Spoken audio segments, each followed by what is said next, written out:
Welcome to episode 232 of the Clive Barker Podcast, the only podcast dedicated to the imagination of Clive Barker.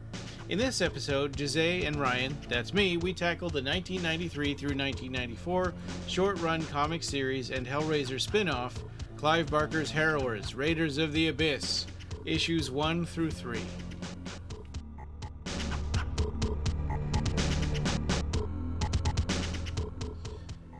All right, well, welcome. This is episode 232 of the Clive Barker Podcast, and I'm Ryan. And I'm Joe. And today we're going to be talking about Clive Barker's The Harrowers, 1 through 3.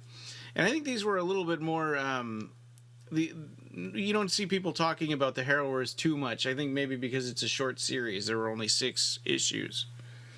Right. So this came out in 93. I think the first issue came out in December. So we're going to be covering December, January, and February. That's issues 1, 2, and 3.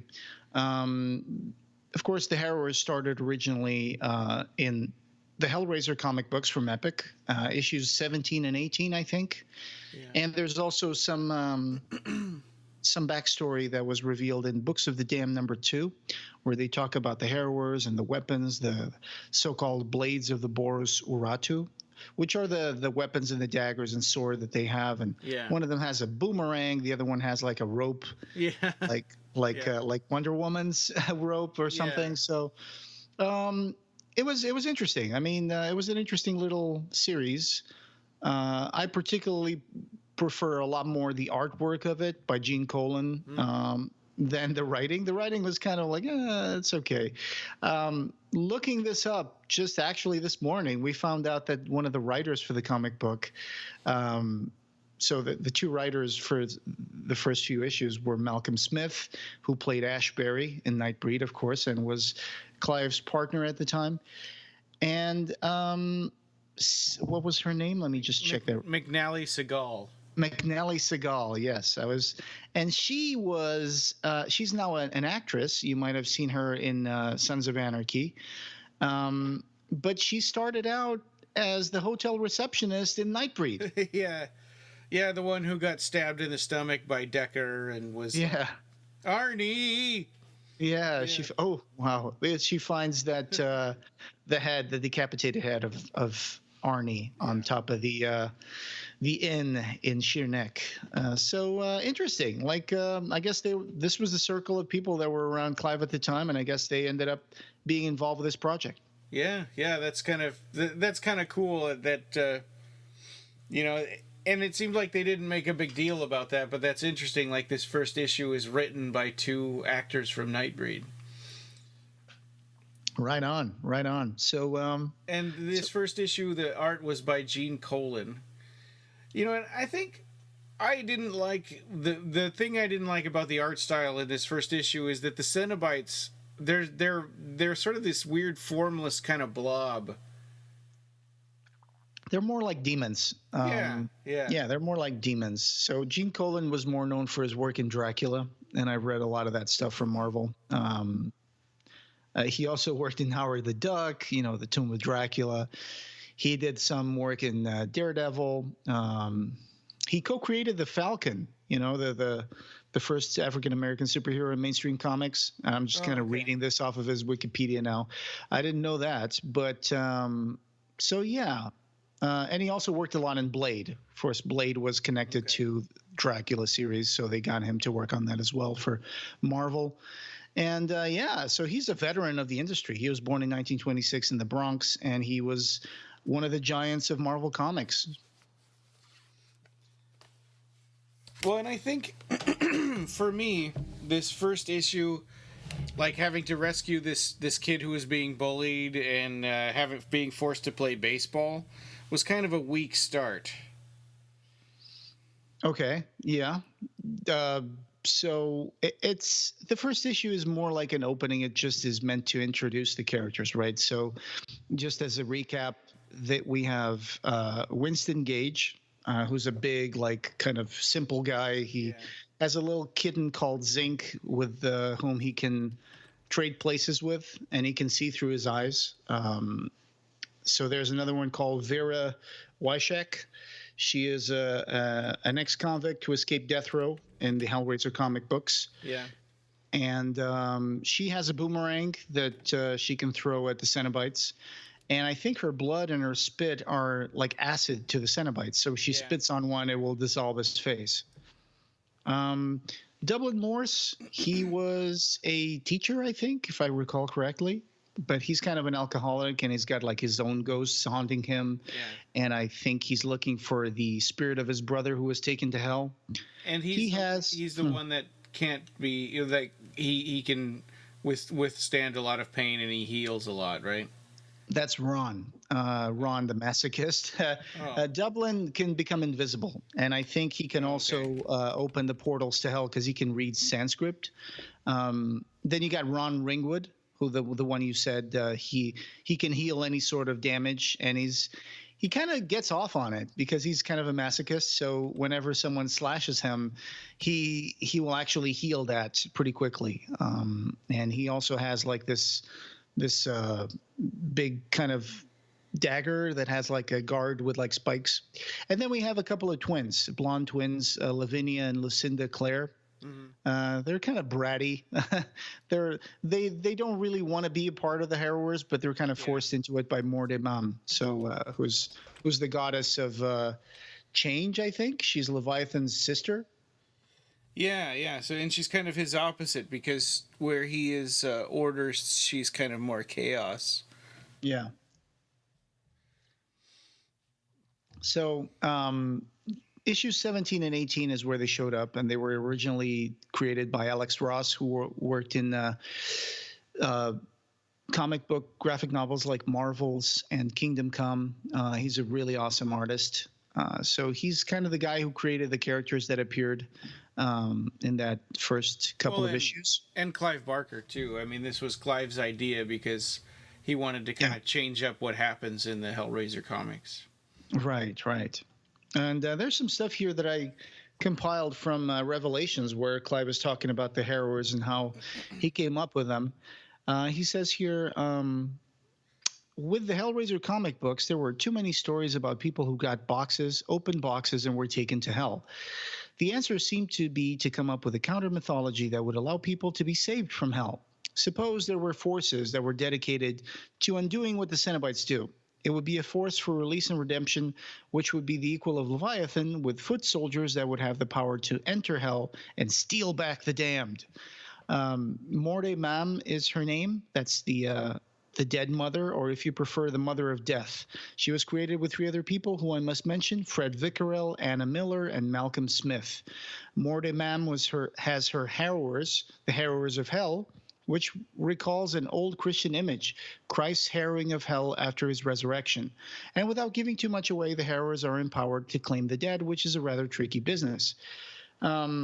So it's interesting that he mentions this because it's if you read Dante's Inferno, when Dante is approaching like Pandemonium or whatever was the name of that demon city, the demons don't want to let him in. Right. So what he does is they sit there and wait, and finally an angel comes down from heaven. And it's funny because the angel is always like waving his hand in front of his face to keep the stench of hell away. And he just walks up to the gates of the giant gates of the door of the demons city, and he just kind of has a little wand and he kind of pushes the door open, is like there, and it just goes away. And if hell is in ruins, it's because all of that stuff happened when Christ rose from the dead. So hell got hell got a lot of stuff like trembled and crumbled to ruins because Christ was risen, and so the hell was weakened by that. And I think the idea of the harrowing was a term kind of used for when Jesus went back to rescue all the people who went to hell on a technicality. They went to hell because they were born before Jesus Christ was alive. Right. Yeah. Like the people in limbo, I think. Right. Yeah. So that's interesting that he came up with that idea. I mean, it was revisited for things like the Scarlet Gospels when Harry Damour and the people that follow him into hell, they become like Harry's Harrowers, right? Yeah. Yeah, which was also kind of a cool revisiting of that theme.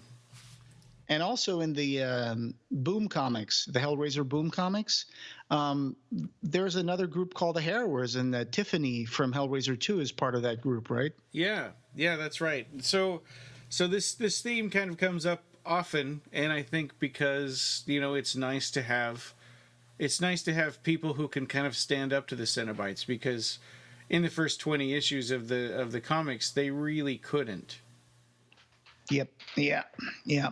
And I think that all this started with that little story about a Native American boy that has to go through a ritual to achieve manhood. And it's, I think his name was Seven Birds or something like that. You remember that story Yeah, in the I Hellraiser do. comics? Yeah.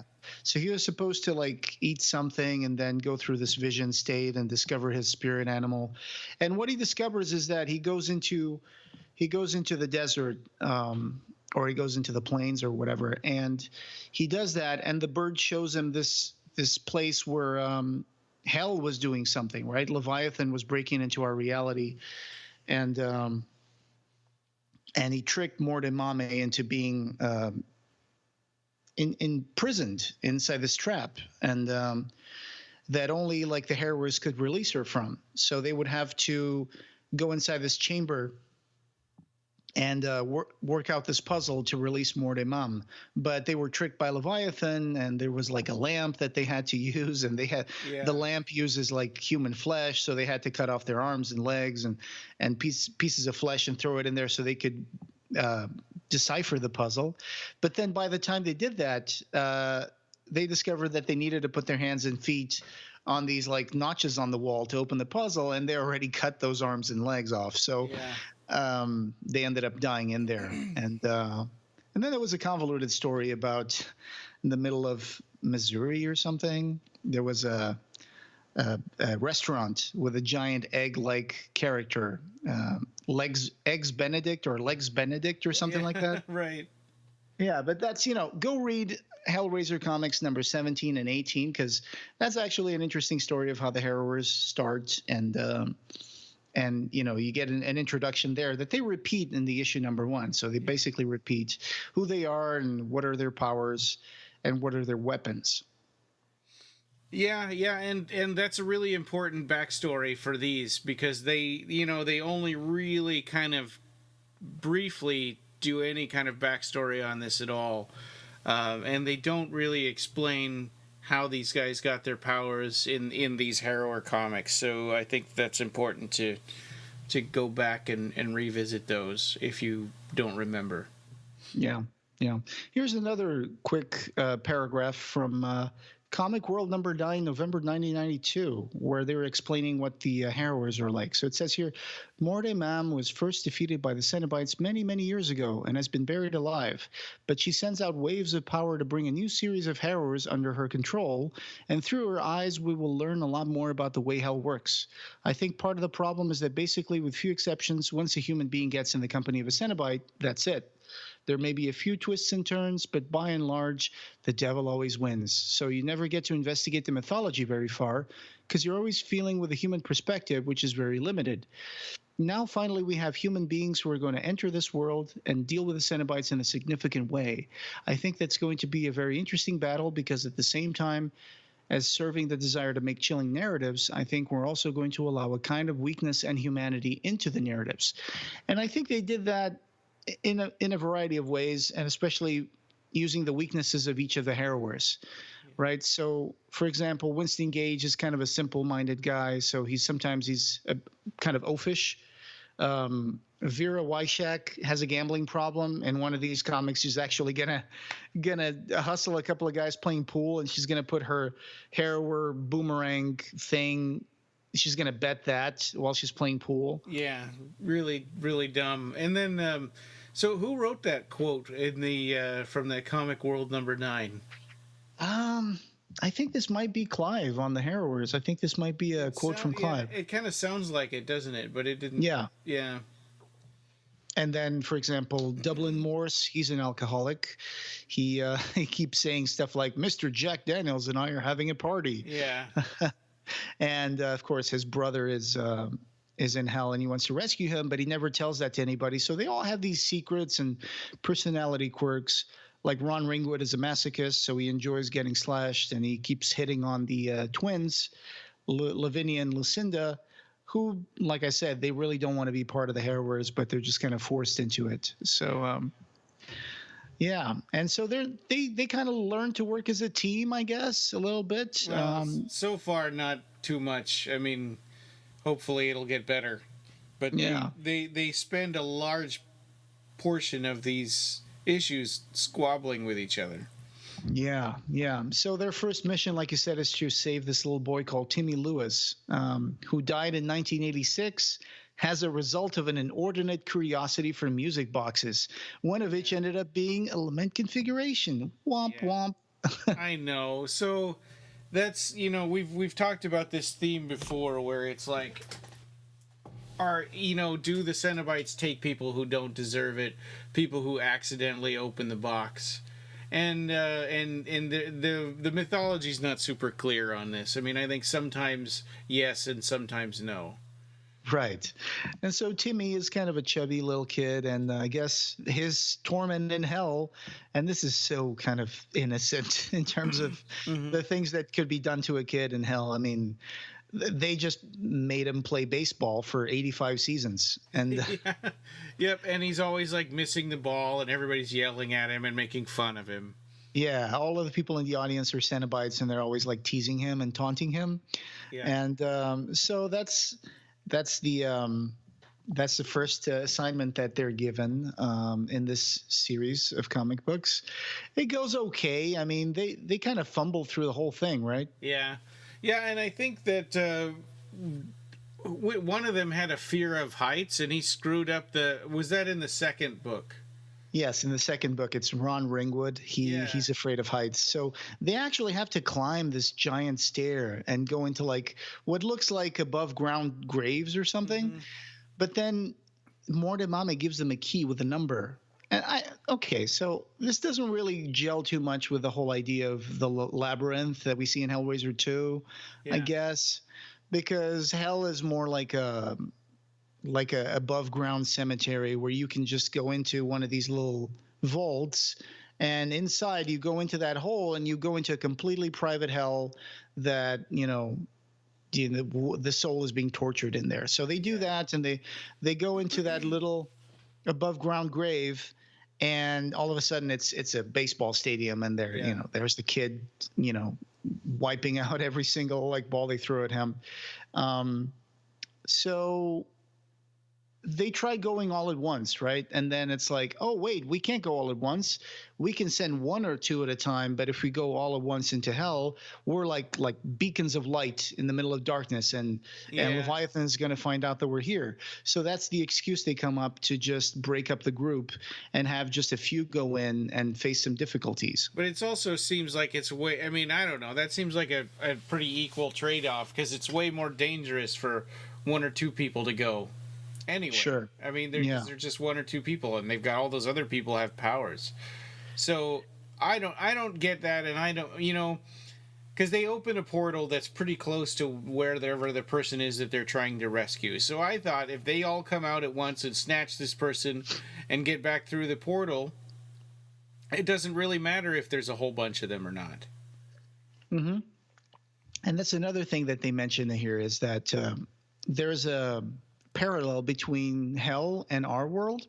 And so if you open a portal into hell, you'll go into hell at the same location as what you're in right now in our world. So that's going to come into play on the third one, when they open a portal in hell and they're trying to escape, and all of a sudden they're falling from like the 80th floor of the Empire State Building, which is kind of silly, but that does happen. So it's kind of a dodgy kind of like thing that they come up here. So it's kind of, I would self-contain this a little bit. If you like the movies, then this is not going to follow the movie thing too much. Like you said, it's even different in some ways from the Hellraiser comic books, because like you mentioned, Gene Colan depicts the Cenobites as these like just horned demon creatures that can kind of turn into shapeless blobs, and they can just like merge into each other and make bigger monsters. And it's kind of a weird thing we've never seen before in the movies. Yeah. Yeah, and also this trope about, you have to go to a specific location. It's not that far away, right? I mean, Hellraiser should be like, it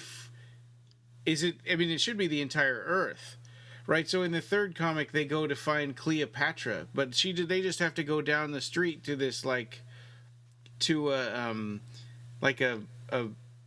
a theater. Yeah. So, I see what you mean. So they would have to go into Africa to Egypt to go there and be at the same place.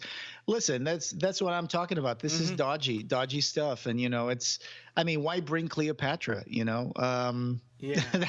That's the thing about issue number 2 or number 3 that's kind of dodgy, is that, okay, so they saved a little kid in the first one, so they go in, and Dublin and Ron rescue the kid, and Pinhead is kind of this standard horror movie villain, watching things through kind of a visor, and he kind of moves pieces in the chessboard like a Greek god in Clash of the Titans.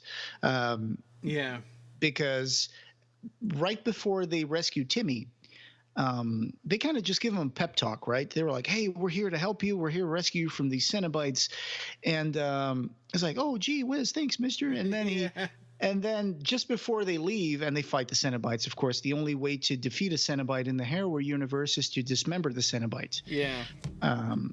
And there's a bad joke here. Ron goes up to a Cenobite and tells him, "Hello, ugly. Have I told you that I'm in favor of total disarmament?" And he cuts his arm.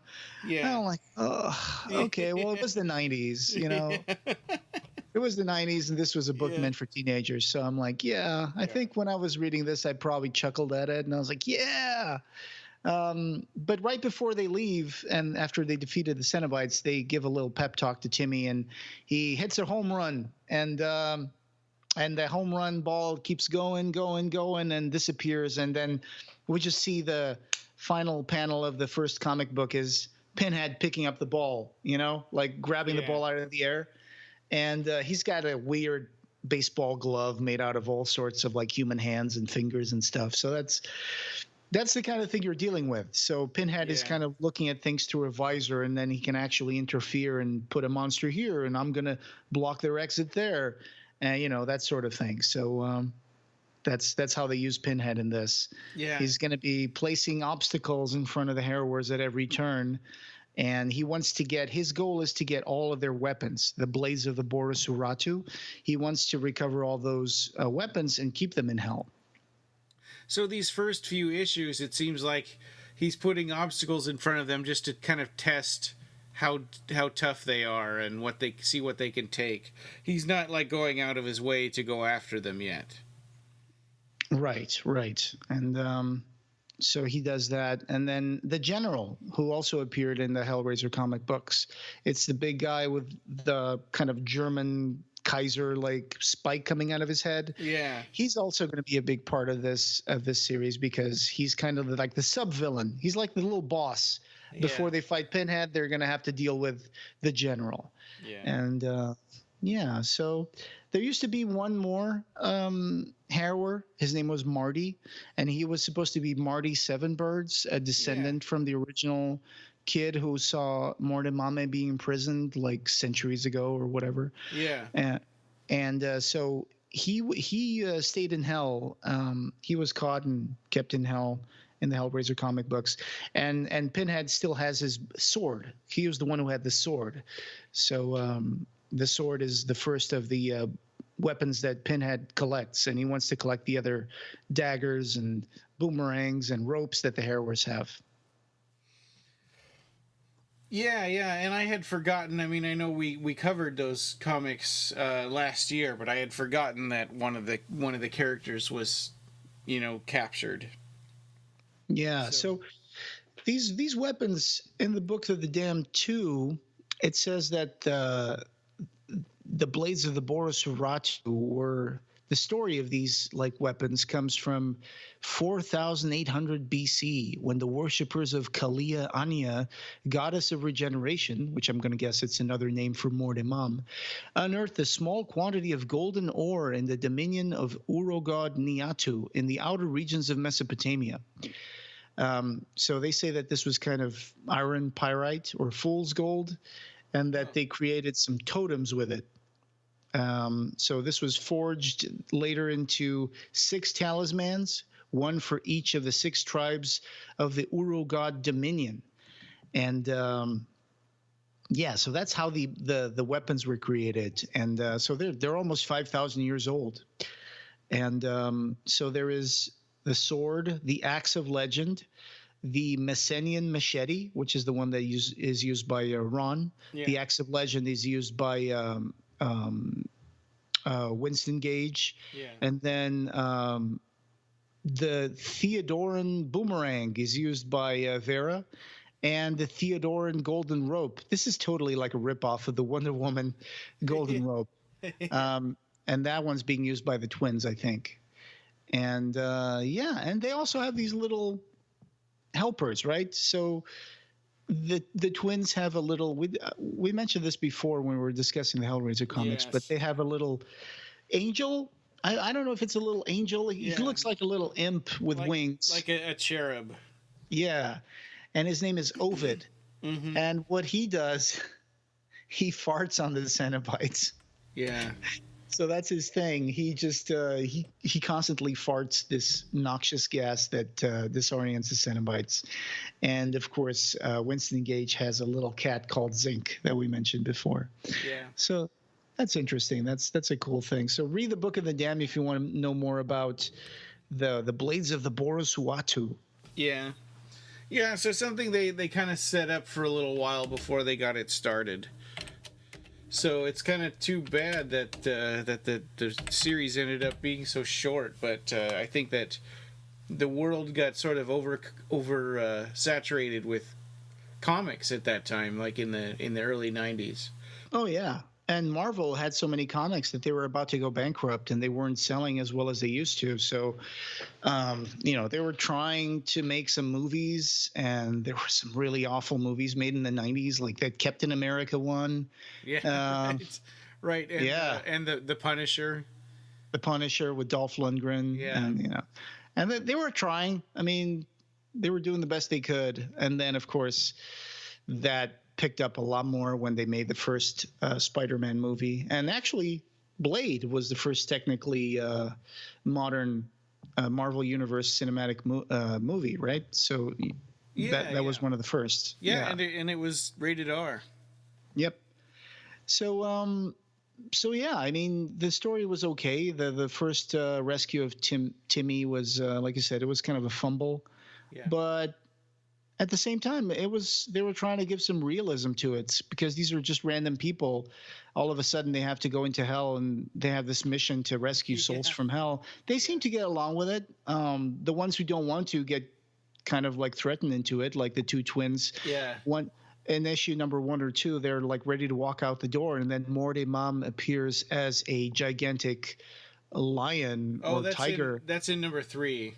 Yeah, and he's like, well, if you walk out this door, I'm going to rip your head off. They're like, I guess we don't have a choice then. Yeah, and they started out by lying, saying, oh, we didn't go before because we didn't know that key was from you. And she's like, no, don't lie. We knew that. We just were scared. Yeah, so it turns out that second key that they receive is to go rescue Cleopatra from hell. Yeah. And her torment is to be constantly teased that Mark Antony, and I'm not talking about the singer, I'm talking about the former Roman emperor. Yeah.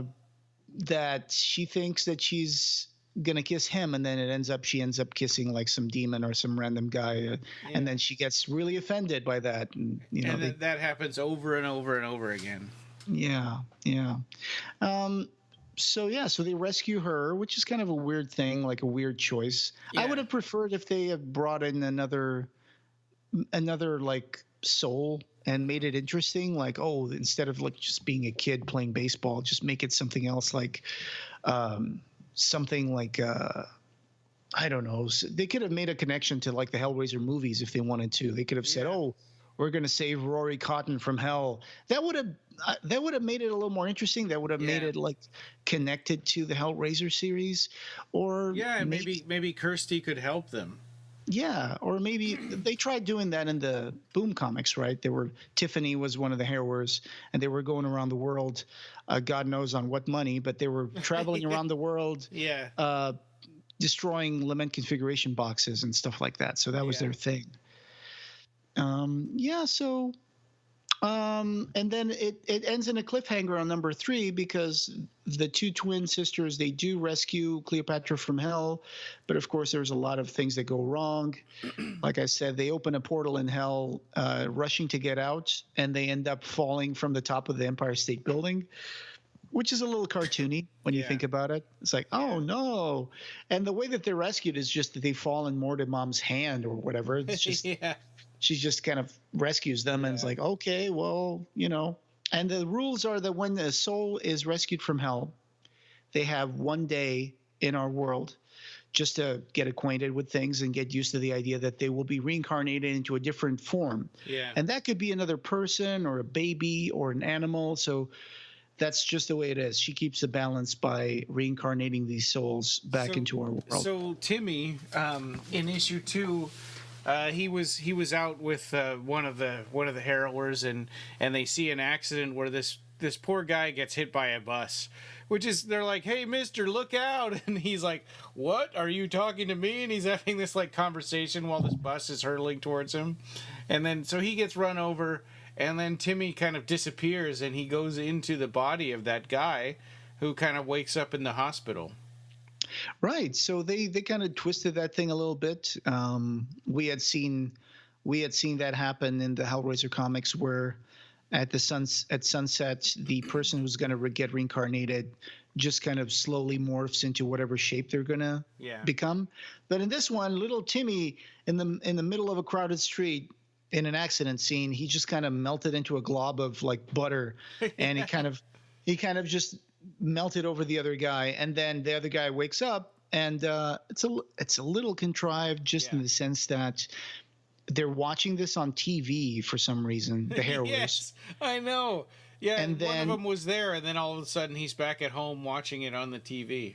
Yeah, and all of a sudden they see that, and they're talking, "Oh my God, what happened? Timmy melted in public, and everybody saw that happen, and now he disappeared."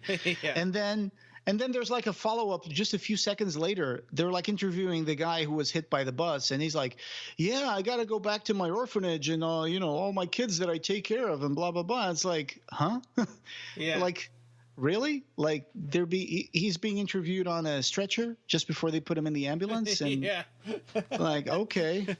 So in that sense, the writing could be a little better. Yeah. But it was the 90s, and these were people who were in Clive Barker's circle of friends, and but I do like the overall idea behind that this idea that they get reincarnated. They have 1 day on Earth, and then they get reincarnated so that the Cenobites can't hunt them down. I like that. I thought that's kind of a neat idea.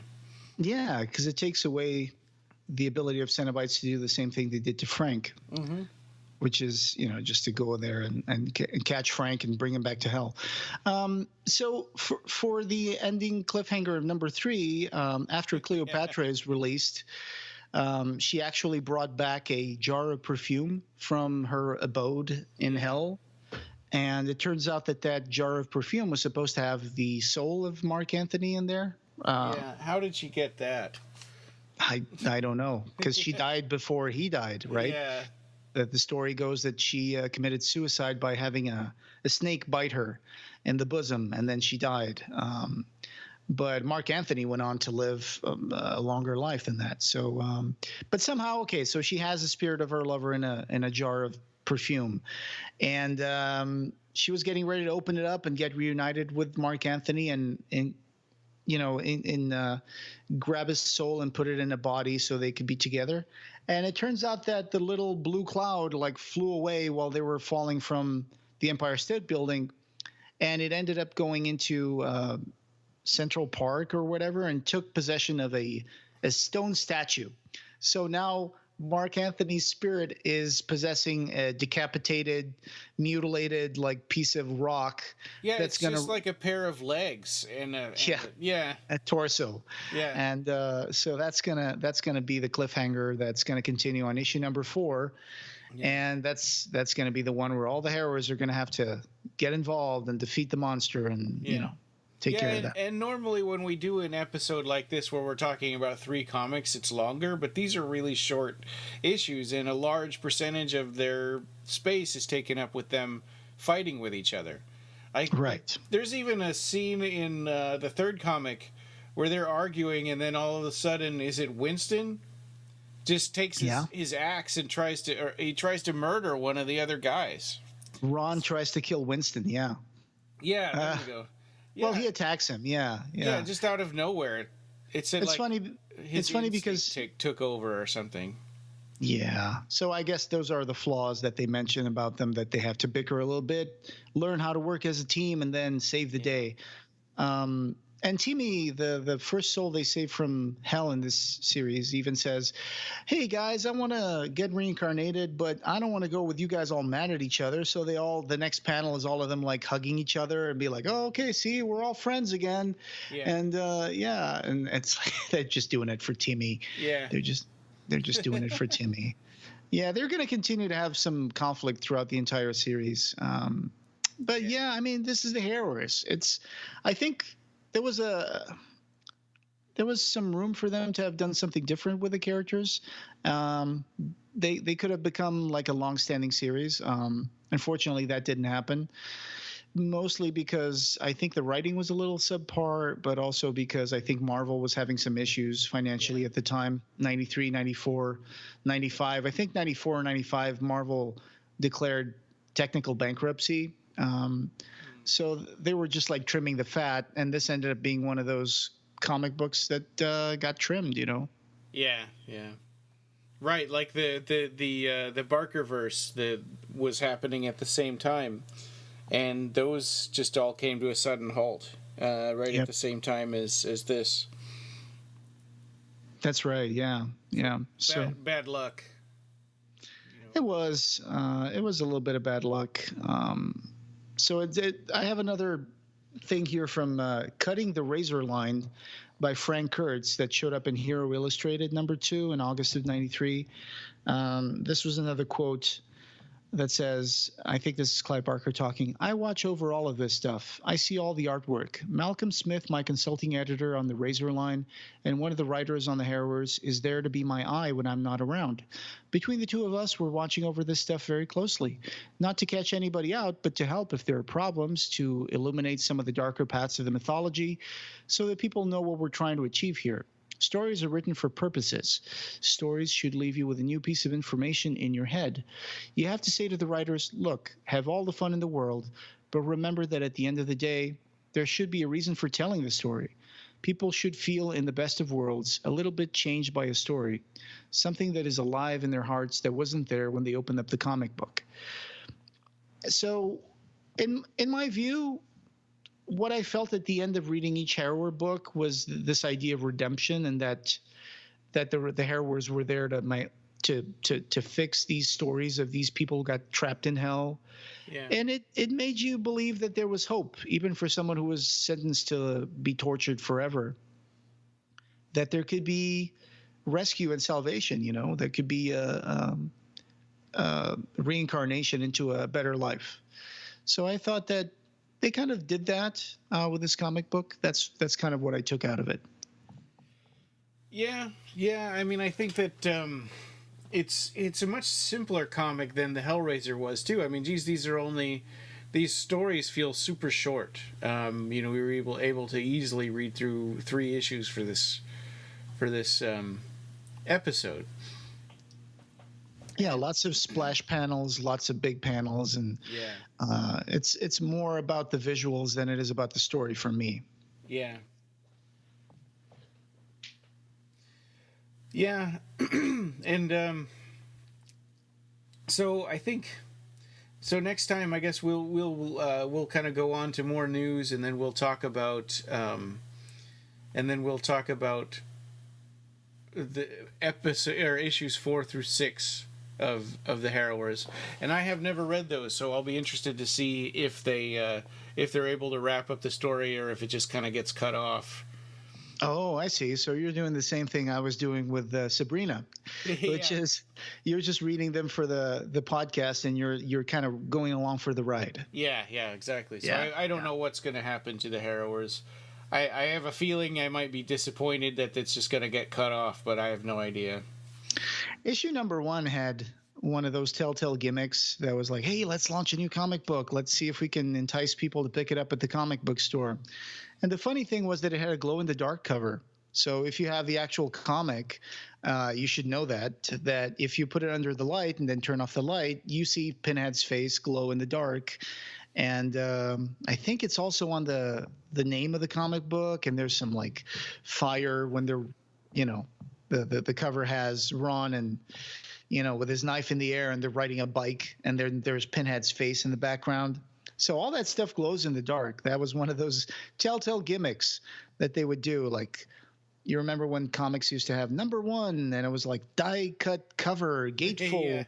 Yeah. And that could go both ways. It could either be just a big gimmick for a subpar comic, or it could be really cool if you really like the comic book.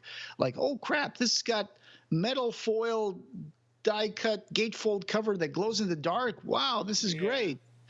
And then they kill the comic after 6 issues. Yeah, right. Yeah, so like that X-Men number 1 that they made so many copies of that. It's like, people were lining their bird cages with them. But this is the stage when Clive was like becoming a big household name, and Clive was gold, and it still is, in my opinion. And the Barkerverse was like one of Marvel's most bold attempts at creating a self-contained universe that was created by someone else. And they had lots of comic books, and it spawned like all these Hellraiser comics. They were really awesome and very high quality stuff that they were putting out at the time. And of course, Ecto Kid, Hokum and Hex, Saint Sinner, Hyperkind. They were trying to make like Clive Barker makes superheroes like the X-Men. I wonder at some point, because Clive said before that his plan for Nightbreed was to turn them into like kind of like an X-Men kind of thing. Yeah. And I think Hyperkind tried to do that. It was just too different from anything that we were used to seeing from Clive. We're more used to seeing fantasy, and like these superheroes, the mythology was just so complex behind that, but they didn't have a lot of room to develop it. And I think that happened as well to the Harrowers. And if they had bet on having better writers for the comic book, maybe that would have done a little better.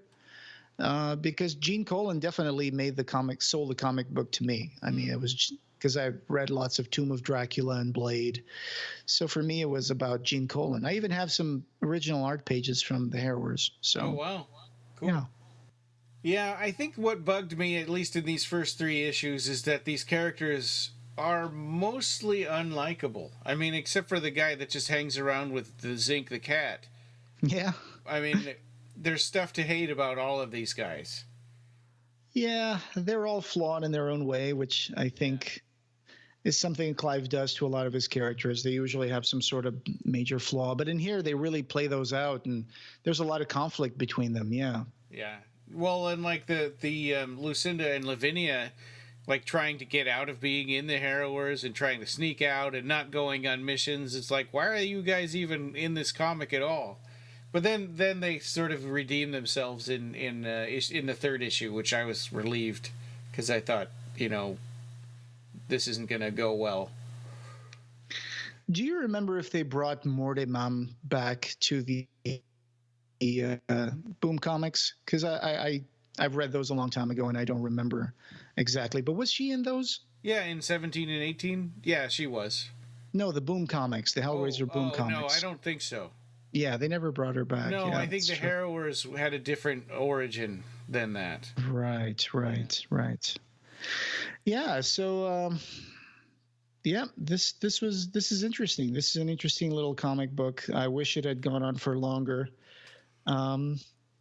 But yeah, it seems like it was one of the spin-offs that they did off Hellraiser. So it was, to my knowledge, this might have been one of the only spin-offs that happened. Well, there was Pinhead as well, the miniseries. Right, right, yeah. Yeah. And Books of the Damned. Yeah, that was kind of like a companion series too, more about the mythology and, Yeah. So, yeah, we'll get into that and see what mischievous stuff Mark Anthony's statue is going to get into next. And we're hard at work reading Abarat too, so we can discuss that in an upcoming episode. So, stay tuned for more. And this podcast, having no beginning, will have no end. You can find the show notes for this episode and join the discussion over at www.clivebarkercast.com, where we have news, features, reviews, and links to all the ways you can connect with us. You can subscribe on Apple Podcasts and every other place you can find podcasts. Clive Barker Podcast, or BarkerCast, is an independent editorial, podcast, and news blog that is not affiliated with or under contract by Clive Barker or Seraphim Inc. This is a labor of love by the fans for the fans. Thanks for listening.